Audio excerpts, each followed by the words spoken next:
Hey there, and welcome to the Dog Sports Decoded podcast. My name is Megan Ritchie, and I am the host, and today I thought we would have a little bit of a discussion on winter coats. I think there's a lot of different questions about what the best winter coat is for your dog, and of course there's a lot of variabilities there, but today I thought it would be a good chance to chat about it.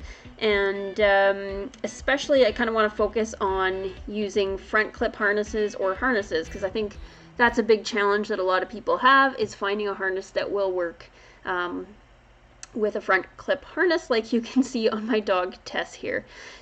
I guess let's just dive in. I'm going to go through a couple different examples and kind of explain what I like about them, what I don't like about them, and how you can use them with a harness like this. I'm kind of using these brands for an example, not necessarily recommending or not recommending these brands.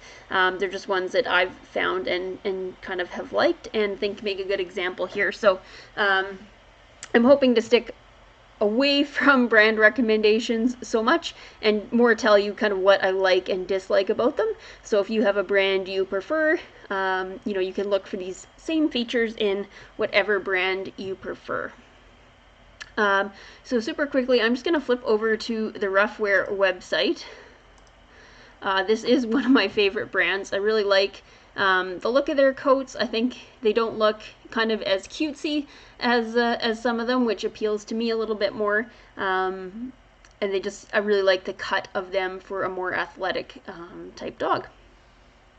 So these are the ones. This is the one Tess had on that you saw in the picture just a second ago, this Fernie dog sweater. You can see this one has a kind of a belly, goes underneath the belly, so it covers the whole sort of upper body, covers sort of the armpit and then a little bit of the leg, but it doesn't extend down the full length of the leg. I don't have a winter coat from them that's sort of this style, but I did have a cooling vest, which is made, you can see the cut is very similar. So this one goes a little bit further back than this the swamp cooler, but the front, which we're going to be talking about a little bit more, is very similar. So I just wanted to kind of quickly show you that, and then there's some other styles we'll go through as well. All right, so back to Tess. So like I said, this is the Fernie dog sweater from Ruffwear, and it's a little hard to see here, but her elbow kind of goes something like that. Something like that. The mouse moved on me. So it does extend. She's got a few rub marks under her kind of armpit from these harnesses. So I do like that the sweater does extend to kind of protect that a little bit, since it has rubbed the hair off underneath her armpit. With sort of the downside with this style of jacket is obviously I kind of have to put the front clip harness on the front, on top of the coat. And it likely would be the same if I was to use a back clip harness. You might see quite a few coats, especially more the apparel or I'll say decorative coats. You might find a little opening, like a flap opening in the back for a back clip harness, and you can just sort of clip your leash through there. So you can put the harness on underneath the coat and then just clip the leash through the little opening in the back of the jacket. So that's one of the reasons I wanted to talk about front clips, is because they do seem to be harder to find a coat that works well with them, where we're seeing a lot of those sort of opening flaps and stuff for some of the more traditional harnesses, and sort of the same thing with a collar. A lot of them will have an opening either for the collar itself, or you can put your leash through to attach to the collar, or it doesn't have a neck where it would require it. So if you walk your dog with a collar or a back clip harness, there's a lot of choices, but it can be harder with a front clip. So that's why I wanted to talk about it a little bit today. So things I like about this coat, as I said, the little arms, I quite like for Tess. They extend down a little bit, just to cover that missing hair. It does have a little bit of a sort of a turtleneck, so it's going to protect the neck a little bit more from wind. This one is sort of a knit fleece, so it's not as windproof as perhaps some of the other options. It's not waterproof, but it is quite warm. So it's quite warm, quite breathable, which again I like for her. But if it's really cold out, the wind is going to get in, and if it's snowing or something like that, or raining, if you tend to have rain during your winter, this might not be the best option. But cut-wise, again, what I like, it covers the whole belly. So again, she's getting a little bit older and has had some health issues. So she's lost some hair along her belly. It's not super thick. So this does protect her as well. And then it goes to kind of the base of her tail. So I think this one's sort of a good all-around coat. Kind of protects the parts of the body that would tend to lose heat. I really like the cut of this. It kind of really does go sort of to her flank and then cuts up nicely. It's very, reasonably tight to her body, not super drapey, which I'll show you in another jacket option. So that's sort of what I like with this one. Again, if you have a dog that's more athletic build, like a retriever, pointer, Siberian husky, something like that, this style of cut is going to work well for them. I don't know how well they work out for maybe more bulky breeds like your pit bulls, or even sort of a whippet style dog. I don't know how they fit, so I'm sorry I can't tell you that, but they do fit for sort of your traditional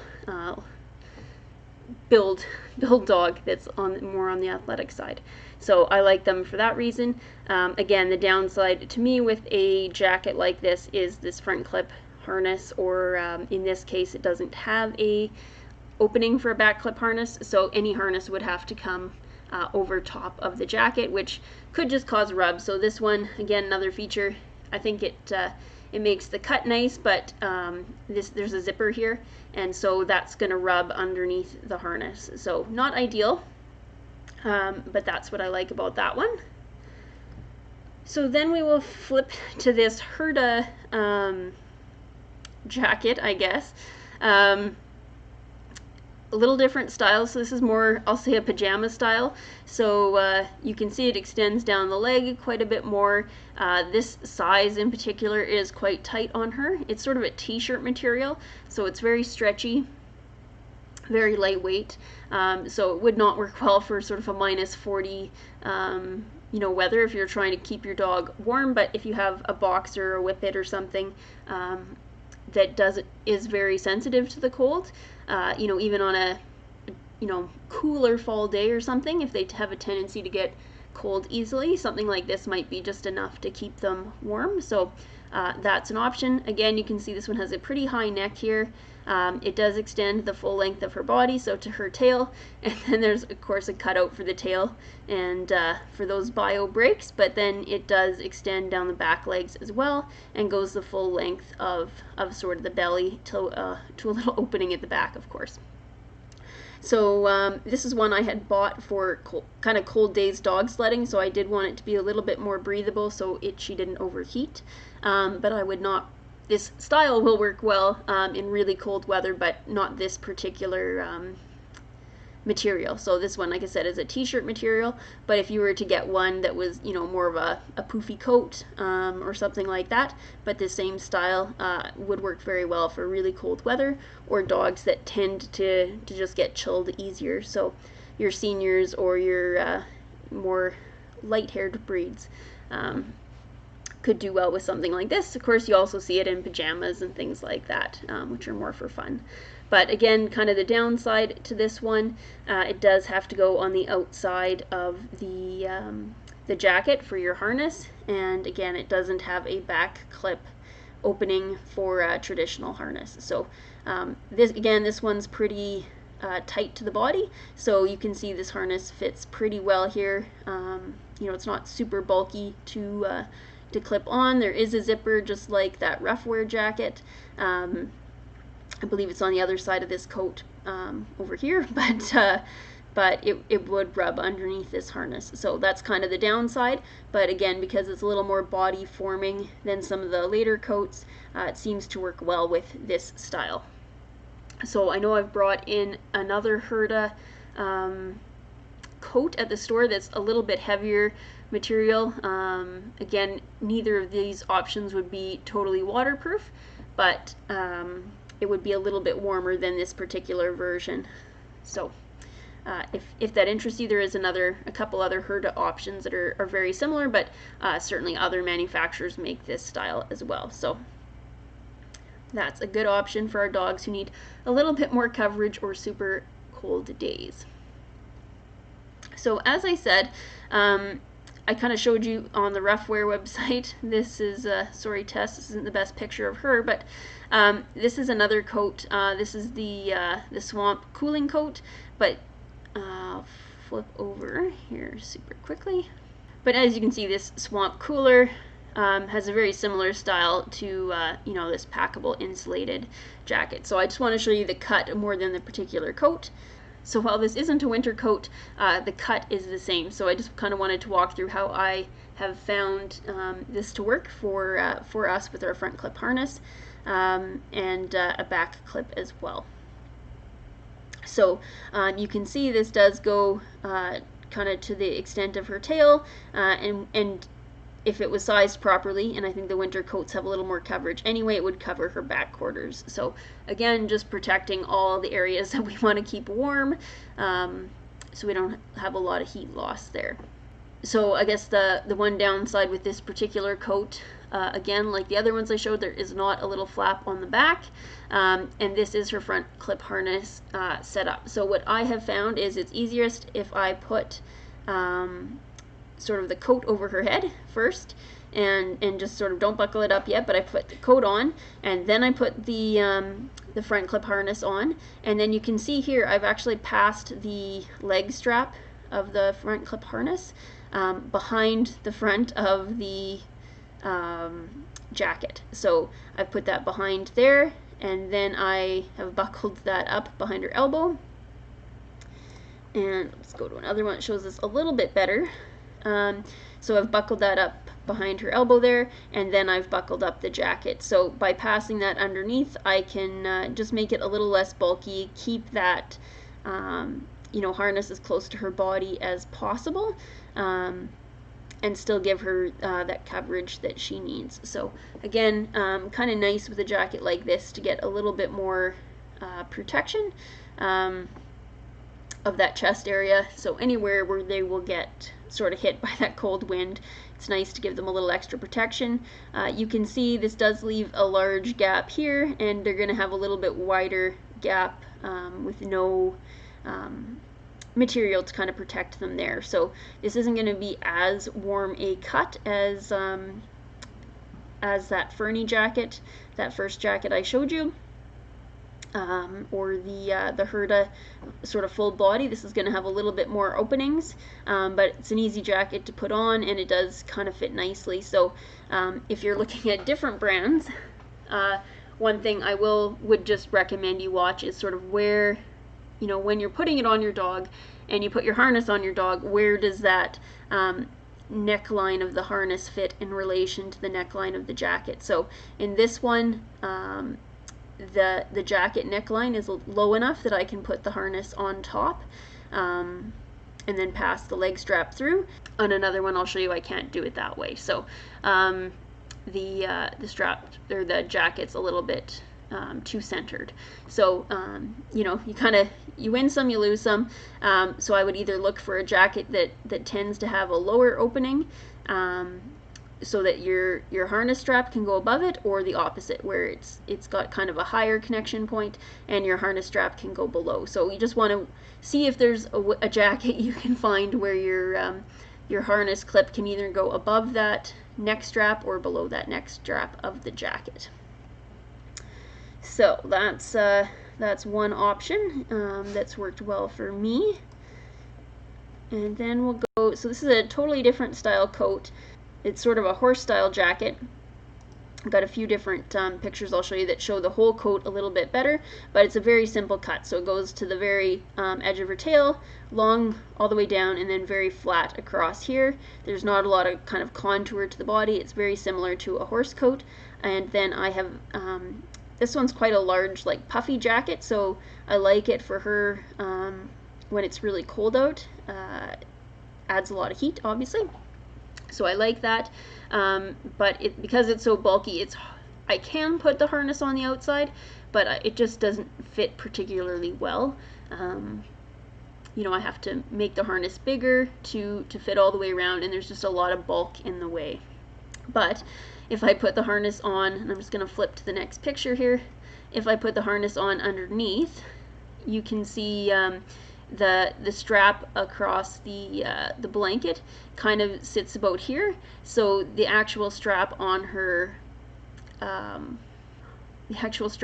harness is just below the strap of the jacket when it's all done up. So I find that works pretty well. Again, not a perfect setup, but works reasonably well. So on this particular jacket, the strap of the neckline is above the strap of the harness. So again, it works reasonably well for us.